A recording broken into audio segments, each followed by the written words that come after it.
Pila ka kalalaki na nagginamo sa food festival sa Pasay City. Daan nga hiligutanon ginapahayag gintunaan sang insidente. Si Julius Bilacaol nakatuto.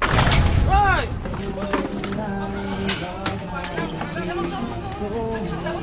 Makita sa video nga ginatapungol sang lalaki nga nakasuksok sang green nga hoodie ang isa ka lalaki nga nakaputi. May pila nga tuyo magtambag apang mayaraman nga nagbulig sa puti sa nakaputi. Nakapalagyo ang nakaputi kag may paglinag sanay nga nagluntad. Tubtob may pulis nga nagresponder. Ang insidente ang natabo sa food festival sa Esplanade sa Pasay City alas 11 kagabi.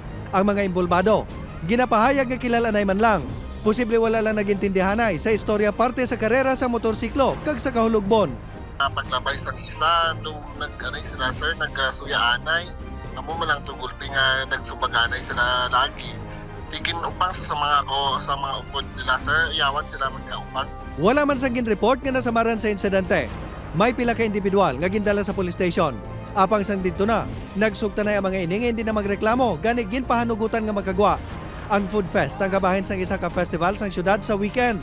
Gani ang kapulisan. May pangabay sa pumuluyo para malikawan ang kasubong nga hitabo. Mas maayo siguro nga likawan din nila ang patama o pa inom makulubog ni Lignon. Kaya nga doon nga pulis, para man may nakadetail man eh. Julius Bilacaol. 1. Western Visayas.